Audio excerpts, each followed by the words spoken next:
Class 11th की physics नहीं आ रही है, टेंशन ले रहे हो तुमसे नहीं हो पाएगा। तो आज मैं इस वीडियो में 4 स्टेप बताऊंगी, ऐसे तरीके बताऊंगी जिससे तुम्हारा एक भी मार्क्स नहीं कटेगा।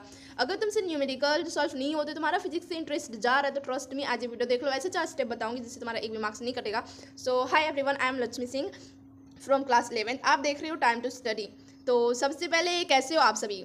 पता है स्टार्टिंग में जब आप शुरू किए थे तब तो सही था, चैप्टर इजी थे, क्वेश्चंस न्यूमेरिकल सब इजी थे, तब तो आपको अच्छा लगा। लेकिन जैसे ही हार्ड क्वेश्चंस आ रहे हैं, नए नए चैप्टर आ रहे हैं, तभी आपको समझ में नहीं आने लगा।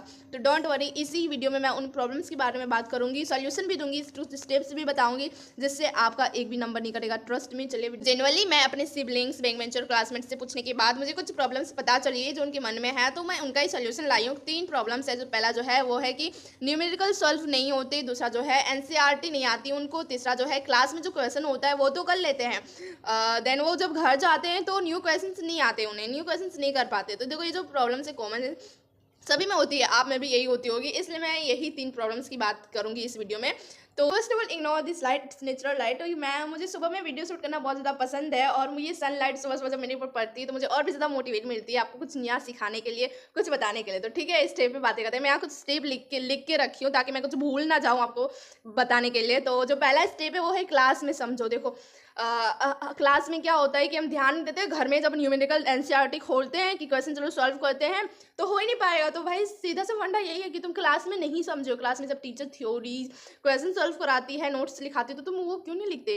तुम्हें जो जो टीचर लिखा रही क्लास में, जो इंपॉर्टेंट लग रहा है उसका नोट्स लिखो। तुम क्लास में अटेंशन दो, और तुम क्लास में जो टीचर बता रही है उसको ध्यान से समझो और नोट्स बनाओ जो जो इंपॉर्टेंट है। पहला स्टेप तो यही था। स्टेप 2 है वो है सॉल्व इजी क्वेश्चंस। देखो, पहले हम क्या करते हैं कि क्लास में समझ लिए, अगर तुम क्लास में समझ भी लिए हो, फिर घर आने के बाद जो मॉड्यूल होता है, जो एनसीईआरटी में एक्सरसाइज में जो क्वेश्चंस होते हैं, तुम वो सॉल्व करने लगते हो। तुम पहले शॉर्ट क्वेश्चन सॉल्व करते ही नहीं, जो ईजी क्वेश्चन है उसे इग्नोर करके तुम 1-2 घंटे का लेक्चर लेके, चाहे तुम ऑफलाइन ले रहे हो या ऑनलाइन क्लास कर रहे हो, वो करने के बाद डायरेक्ट आ जाते हो न्यू क्वेश्चन पे। जो हार्ड क्वेश्चन होते हैं, बड़े बड़े क्वेश्चन होते हैं, उस क्वेश्चन पे आ जाते हो। तुम कैसे सॉल्व कर पाओगे? तुमने तो अभी बस फॉर्मूला देखा है, तुमने न्यू क्वेश्चन सॉल्व किया ही नहीं। तो न्यू क्वेश्चन होते हैं ना, वो बिल्डिंग होती है। अगर तुम बेस ही अच्छे से क्लियर नहीं करोगे तो ऊपर हार्ड क्वेश्चन कैसे कर पाओगे?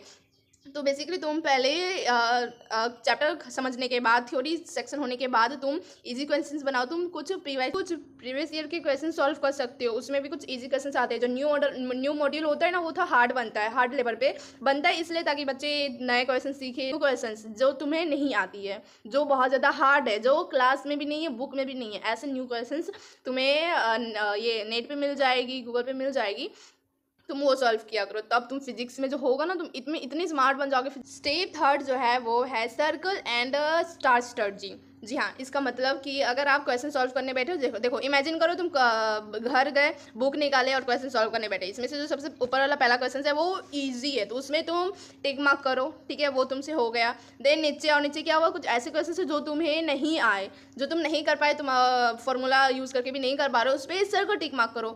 उस पर तुम सर्कल करो, और जो आ रहे हो उस पर टिक मार्क करो बस। और नीचे सर्कल जो नहीं आ रहे, जिस पे डाउट है, तुम इसको अगले दिन कोचिंग जाके या फिर स्कूल जाके सर से पूछ सकते हो। अपना डाउट पूछो, ठीक है।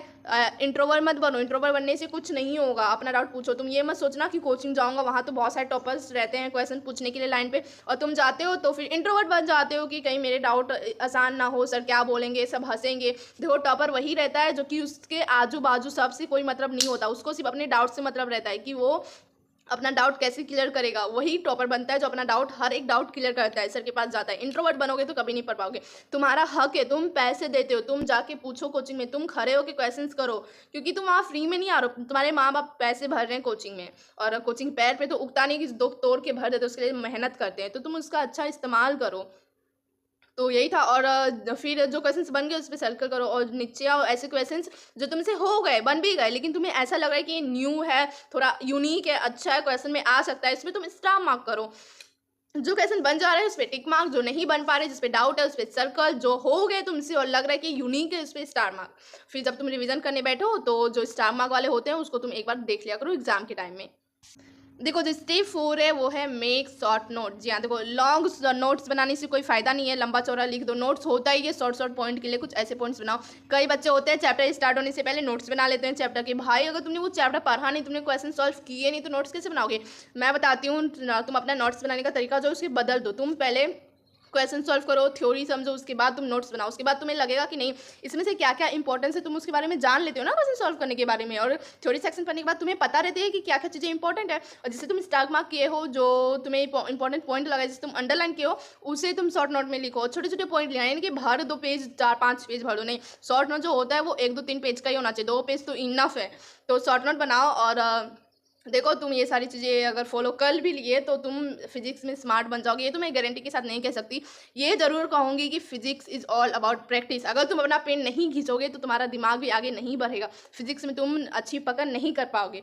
तो तुम जितना ज़्यादा प्रैक्टिस करोगे तुम उतना ही सीखोगे। तो ये तुम्हारे ऊपर डिपेंड करता है कि तुम फिजिक्स को कैसे सीखना चाहते हो, तुम फिजिक्स को कितना समझना चाहते हो। तो ये मैं कुछ स्टेप्स लाई थी आपके लिए। अगर थोड़ी सी भी इससे हेल्पफुल इस मेरी वीडियो से आपकी लाइफ में कुछ ज़्यादा सुधार, ज़्यादा तो नहीं है, अगर थोड़ा भी हुआ हो तो मुझे बहुत ज़्यादा अच्छा लगेगा।